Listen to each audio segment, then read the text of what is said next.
네, 오늘 하나님 말씀은 꿈 그리고 목표, 비전이라는 제목입니다. 꿈, 목표, 비전이란 단어는요, 공통점도 있지만 차이점도 있습니다. 그런데 오늘은 차이점에 대해서 좀 얘기하기보다는 우리가 미래에 대해서 얘기할 때 꿈이 무엇이니, 살아가는 목표가 무엇이니, 아니면 비전이 뭐야? 라고 물어볼 때 굳이 차이점을 두고 물어보지는 않는 것 같아요. 그래서 오늘은 차이점을 굳이 나누기보다는 내가 가진 꿈, 내가 가진 목표, 내가 가진 비전이라는 전체적인 틀 안에서 함께 말씀을 나누도록 할 건데요. 이런 공통점입니다. 이 꿈이라는 것, 목표라는 것, 비전이라는 건 오늘을 살아가는 나에게 미래를 향한 동기부여를 주기도 합니다. 어떻게 살 것인가 자신의 삶을 돌아보게 하고 내일을 어떻게 준비할 것인가라는 미래에 대한 동기부여가 있고요. 그리고 그것을 생각하면서 열망을 갖게 됩니다. 그래, 이렇게 내가 멈춰 있으면 안 되지. 내 꿈을 위해서, 내 목표를 향해서, 내 비전을 위해서 내가 이렇게 했으면 안 되지. 일어나자, 열심히 살아보자 라고 다시 열망을 갖고 꼭 이루고 싶은 그런 또 갈망이기도 합니다. 나 꼭 이렇게 살고 싶어. 꼭 이런 꿈을 이루고 싶어라는 어떤 열망을 갖는다는 의미에서 꿈, 목표, 비전이란 단어를 좀 공통적으로 사용해 보려고 합니다. 우리 성도님들은 어떤 내일을 소망하십니까? 어떤 꿈이 있으신지요? 우리 아이들은 어떤 꿈과 목표와 비전을 가지고 사는지요? 요즘에 아이들이 별로 좋아하지 않는 질문입니다. 뭐가 되고 싶어? 그러면 모르겠는데요.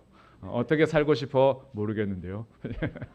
모르겠는데요 대답한 건 대답한 거예요.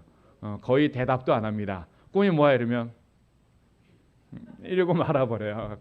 이 꿈이라는 것, 비전이라는 것 사실 얘기하기에도 좀 쉽지 않은, 그리고 아이들한테 코치코치 캐물을 수도 없는 그런 이야기이기도 하지만 너무나 중요한 주제이기도 합니다. 저도 어렸을 때는 막연하게 선생님 되고 싶었습니다.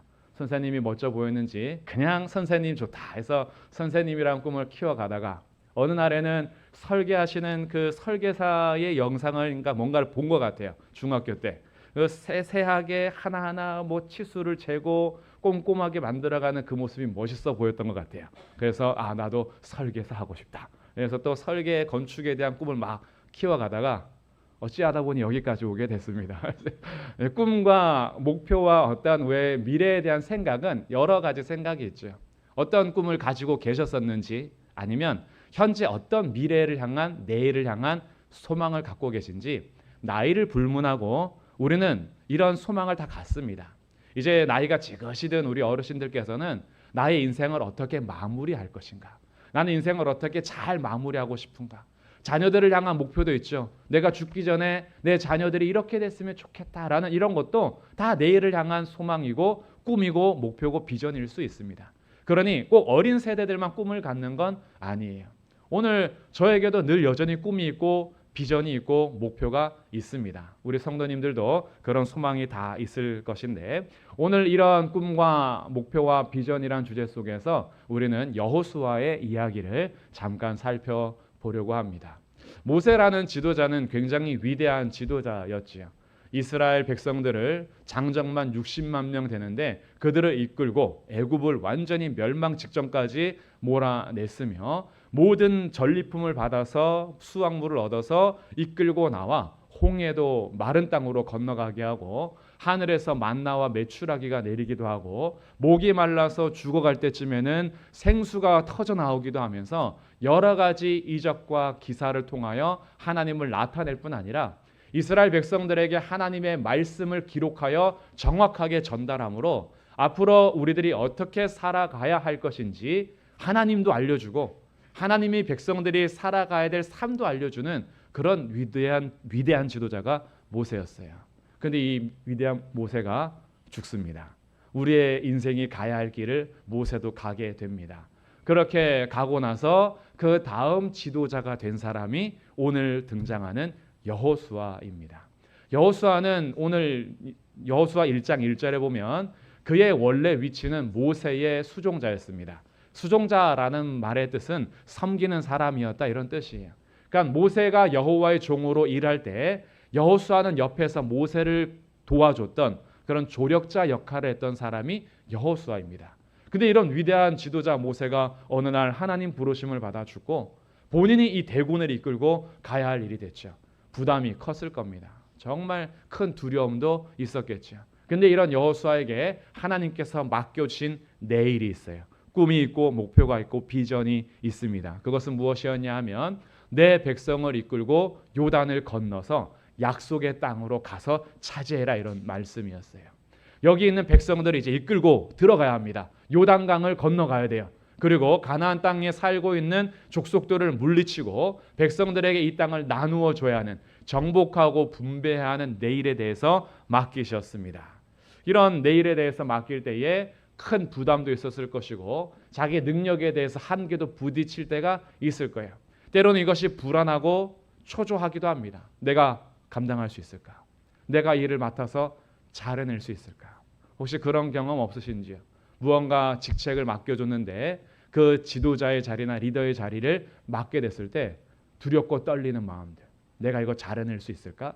뭔가 사업을 처음 시작할 때, 내가 직장을 처음으로 들어갔을 때, 아니면 직장을 옮겼을 때 나의 미래에 대해서 생각하면서 때로는 두렵기도 하고 불안하기도 하고 염려도 가득한 그런 삶을 살게 될 때가 있습니다. 여호수아가 지금 딱 그럴 때예요. 위대한 지도자는 죽고 본인이 이 백성들을 이끌고 가야 하는데 이 백성들이 순종적이냐? 그렇지도 않습니다. 아직 목이 고든 백성들이라 이들을 데리고 가서 가나안 땅을 점령하는 것 아주 큰 숙제였습니다. 그런데 이런 미래를 보면서 나의 내일을 생각해 보면 우리들도 맡겨준 일에 대해서 분명한 목표가 보이는 사람도 있고 아직 불분명한 사람도 있어요. 내 꿈이 확실한 사람도 있고 아직 꿈이 희미한 사람도 있습니다. 하나님께서 내게 주신 비전이 무엇인지 찾은 사람도 있고 아직 한창 찾는 사람도 있어요. 그런데 이런 우리 내일에 대한 소망을 가지고 꿈과 목표와 비전을 설정이 되었든 안 되었든지 간에 우리는 나의 보다 나은 내일을 위해서 열심히 수고합니다. 애쓰죠. 가정을 이끄는 가장들도, 직장에서 일하는 일꾼들도, 우리의 자녀들도요. 정말 아무 생각 없이 학교 다니는 것 같아도 그렇지 않습니다.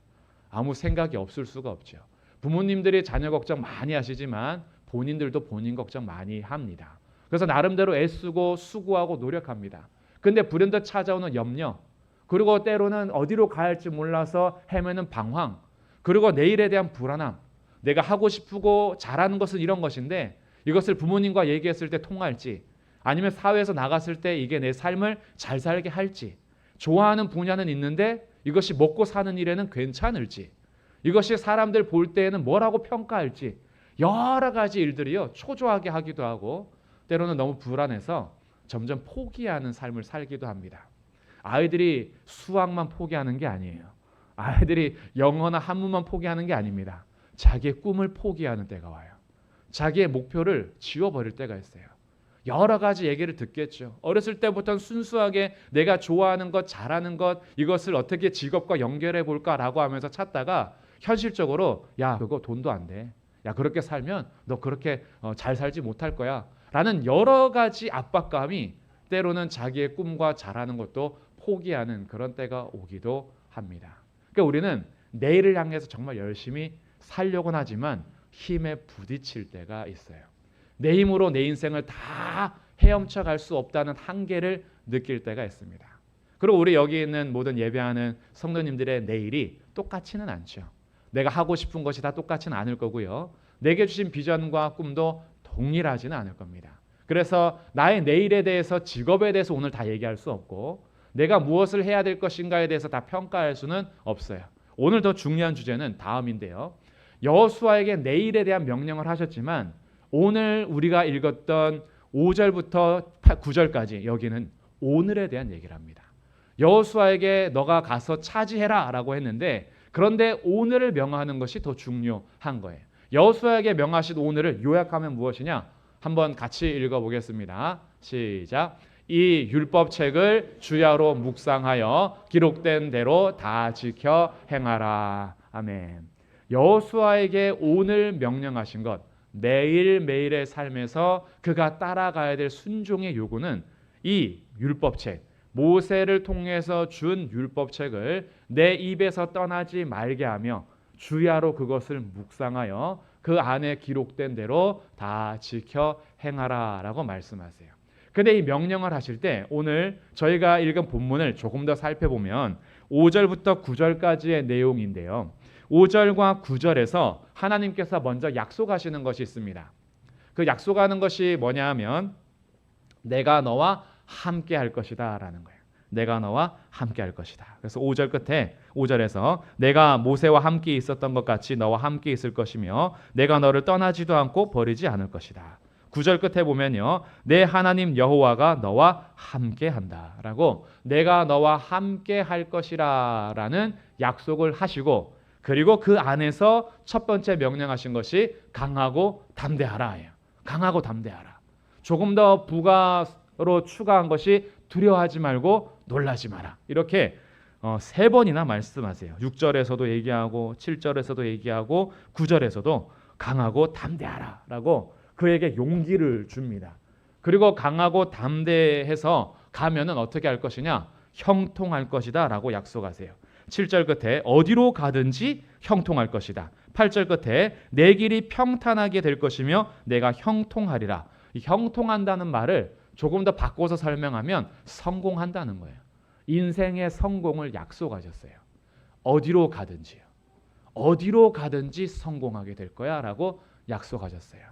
우리는 아직 내일에 대해서는 잘 몰라요.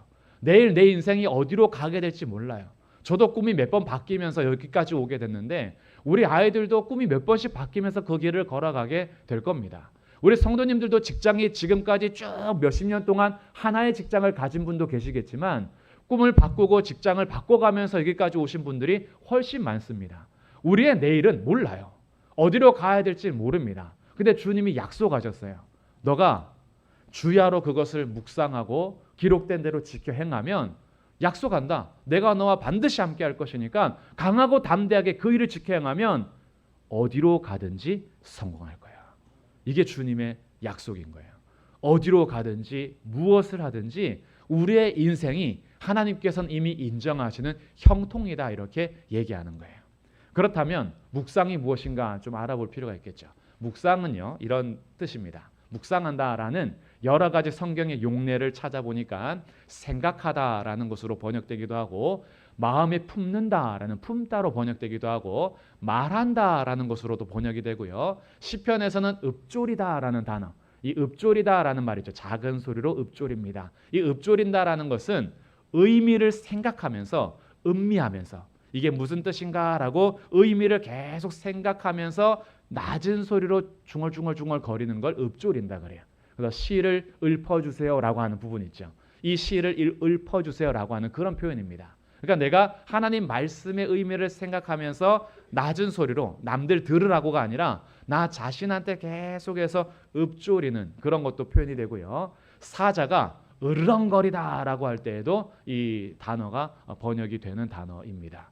그러니 이 젊은 사자가요, 그 누구에게도 먹이를 빼앗기지 않고 가까이 오지 못하도록 강하고 담대하게 으르렁거리는 그 장면도 묵상이란 단어에 포함이 되는 거예요. 그러니 우리가 하나님의 말씀을 내 입에서 떠나지 않게 하고 주야로 묵상한다라는 건 뭐냐 하면 그 말씀을 계속 생각한다는 거예요. 그리고 이 생각은 마음에 품는 겁니다. 마음에 품은 이 말씀을 때로는 말하기도 하고요. 그 의미를 계속 생각하면서 읊조리며 그 어떤 누가 이 양식을 빼앗지 않도록 으렁거리는 그 시간, 그 삶을 묵상한다라고 하는 거예요. 그래서 오늘 우리들에게 주어진 약속은요.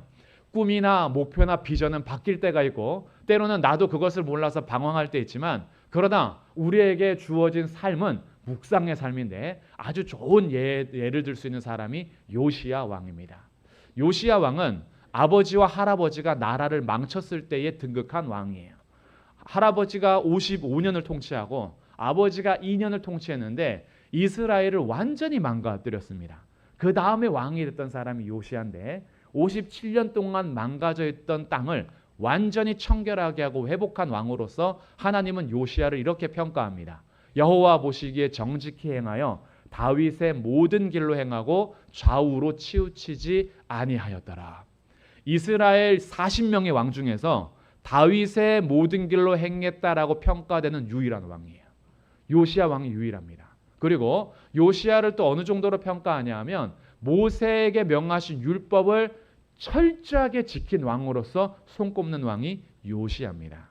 그럼 요시야가 어떻게 다윗의 모든 길로 행할 수 있었던가? 그리고 다윗의 길로 행했다라는 것은 다른 말로 하면 형통했다라는 뜻이에요. 다윗이 어디로 가든지 하나님 함께 하셨습니다. 그래서 다윗이 가는 곳은요 다 성공했어요. 모든 적군들을 물리치고 나라를 완전히 영적으로도 정치적으로도 경제적으로도 바르게 세웠던 왕이 다윗입니다. 요시야가 그런 비슷한 평가를 받고 있어요. 그 요시야가 어떤 인생이었는가? 요시야가 8살에 왕이 됩니다.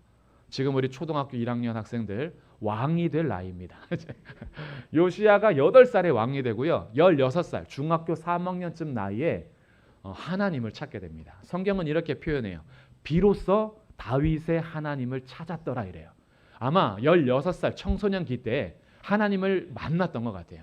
그래서 그 하나님 앞에 기도하기 시작하고 무릎 꿇었던 시기가 16살입니다. 그리고 그로부터 4년 뒤 20살 때 성전을 청결하게 하는 운동을 하다가 성전에서 율법책을 발견합니다. 청년 때 딱 율법책을 발견한 거예요. 그리고 율법책을 보는데 자신들이 얼마나 불순종했는지 알게 되면서 옷을 찢으며 하나님 앞에 회개하고 우리가 어떻게 순종하지 않았는지를 알게 되면서 모든 백성들을 모아 율법책을 들려줍니다.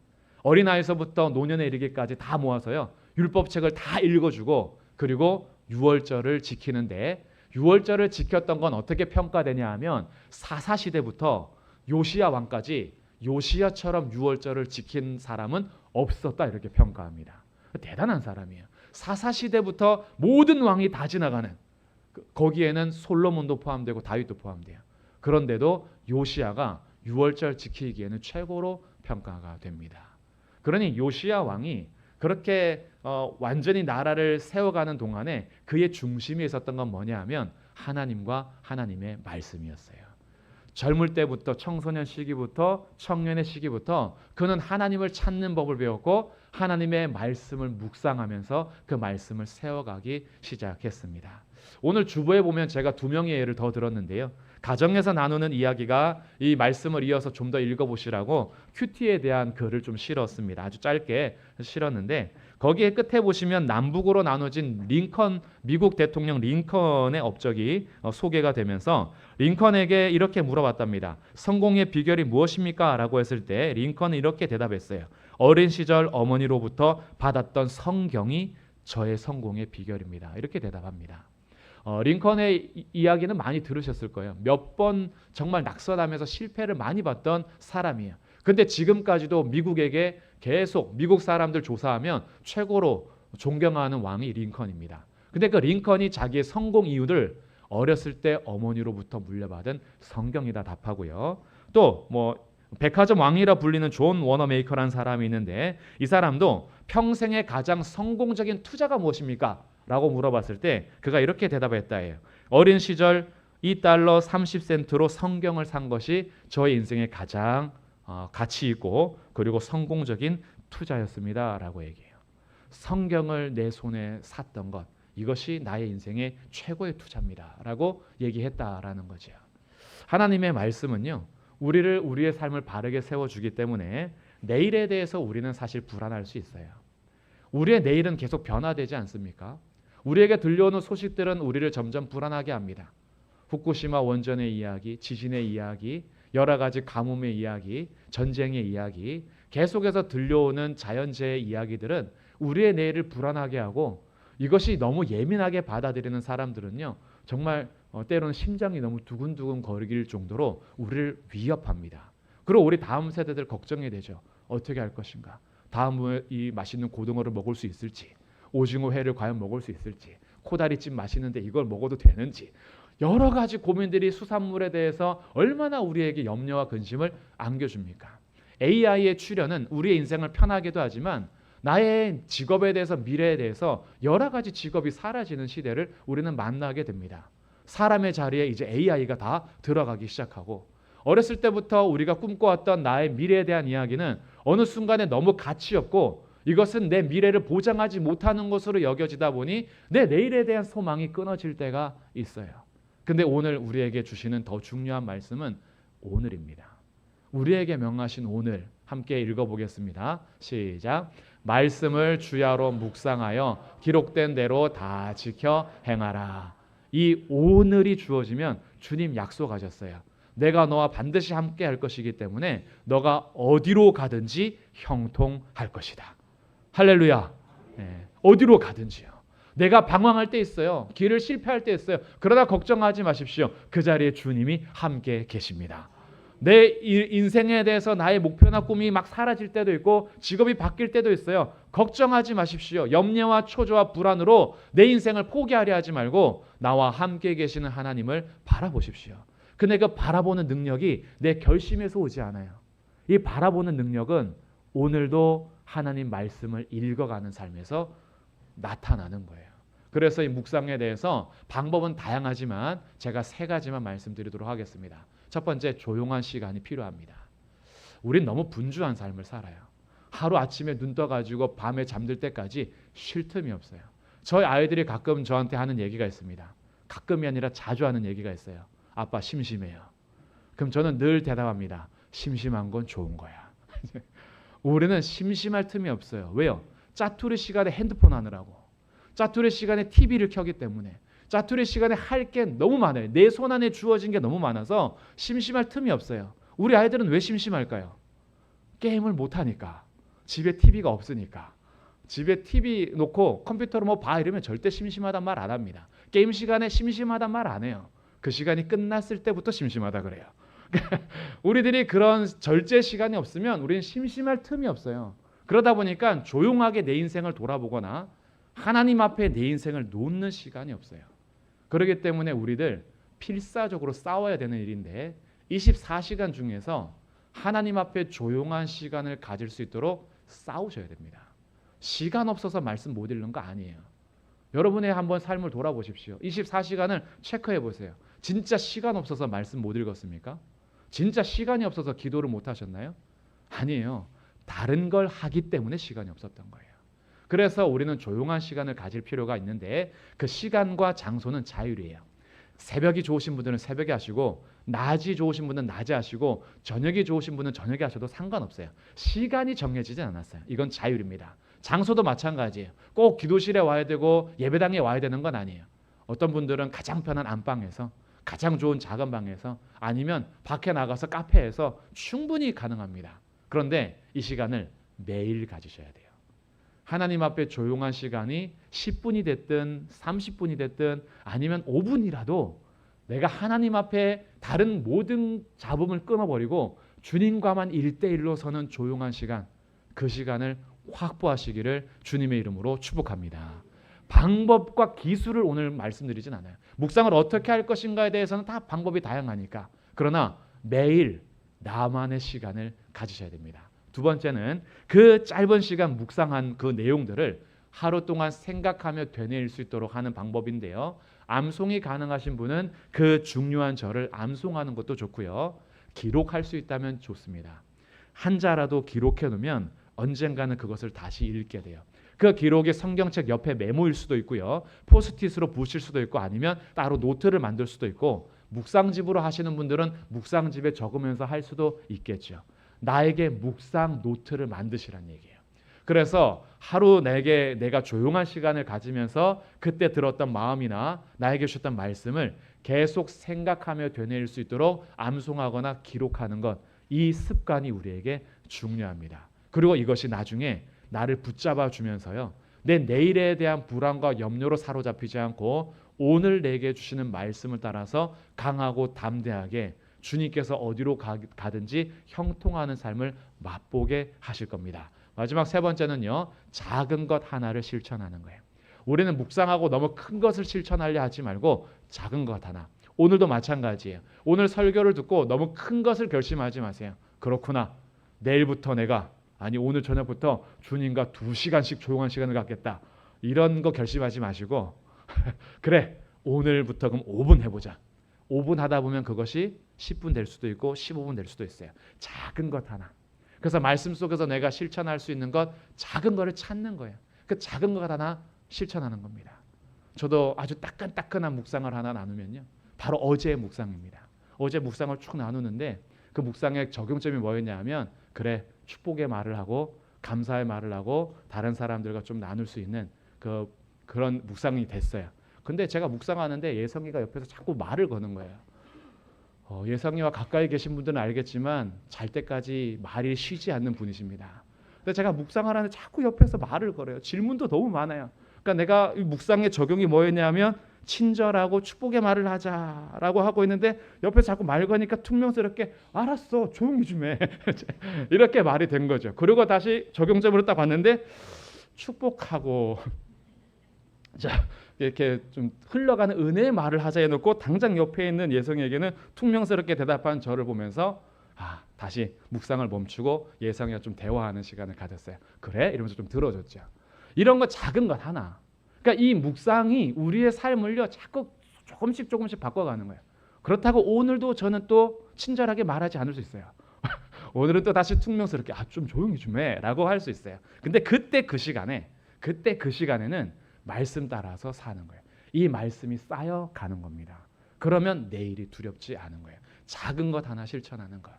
그래서 제가 묵상하는 사람과 묵상하지 않는 사람의 인생을 비교하면 이런 그림이 될 수 있을 것 같아요. 묵상하지 않는 사람은 먼 바다를 항해해서 가야 되는데 헤엄쳐서 가는 인생이라 볼 수 있습니다. 가다 보면 내 힘이 딸리고 지칠 때가 있을 거예요. 근데 묵상하는 사람은요, 우리의 바다를 항해할 때 크루즈 타고 가는 사람입니다. 물론 목표에 도달할 수는 있어요. 시간 차이는 있을 수 있고 에너지를 얼마나 소비하냐의 차이는 있을 수 있어요. 혼자서 헤엄쳐 가는 사람들은 자기 스스로 더 위대하다라고 자랑할 수도 있겠죠. 내가 자수성가한 사람이야. 내가 헤엄쳐서 온 사람이야 라고 자랑할 게 많을 수 있겠죠. 그러나 크루즈 타고 온 사람은요, 그 안에서 부패를 즐기고 석양을 즐기고 취침을 즐기면서 누릴 수 있는 것들을 즐기면서 갑니다. 이게 묵상하는 인생과 묵상하지 않은 인생의 차이로 제가 한번 생각해 봤어요. 그래서 오늘의 결론입니다. 꿈과 목표와 비전에 대한 우리의 이야기는요, 내일에 대해서 너무 두려움으로 정말 염려와 초조함으로 가득 차지 마시고 그걸 버리고 강하고 담대하게 오늘 주시는 말씀으로 하루하루 세워가 보십시오. 묵상의 삶을 습관 들이시기를 주님의 이름으로 축복합니다. 그러면 오늘 하루하루의 삶이 어디로 가든지 주님께서 형통하게 하실 것입니다. 묵상하는 성도, 묵상하는 가정, 묵상하는 교회가 되기를 주님의 이름으로 축복합니다. 아멘. 우리 찬양하시고요. 이제 기도하도록 할 텐데요. 우리 아까 예수나의 첫사랑 하는데 맨 끝에 주의 길을 따라가리라 할 때 율동 기억나세요? 이렇게 하는데 얼마나 자기네도 웃긴지요. 이렇게 하는 게 웃긴가 봐요. 근데 제가 그 율동 보면서 어떤 마음이 딱 들었냐면 이 율동을 만드신 분이 그런 이유로 만든지 모르겠어요. 이거 오리가 엄마 따라가는 그런 거잖아요. 주님 따라가는데 우리가 저렇게 따라갈 수 있다면 진짜 좋겠다. 오리 새끼들이 엄마 따라가면서 걱정 염려하나요? 엄마가 우리를 어디로 데려가지? 내 내일은 어떻게 될까? 저기 연못에 빠져 죽이는 거 아니야? 이러지 않아요. 그저 따라가는데 우리 아이들이 얼마나 웃으면서 따라가는지 자기네가 부끄러워서 웃었겠죠. 근데 그 모습이 주님 따라가는 우리 모습이면 좋겠다라는 소망을 가졌습니다. 그래서 우리 그런 의미를 생각하면서 하루하루 주님 따라가겠습니다. 이런 마음으로 예수 나의 첫사랑 대신에 우리 찬양하시고 이제 기도하도록 하겠습니다.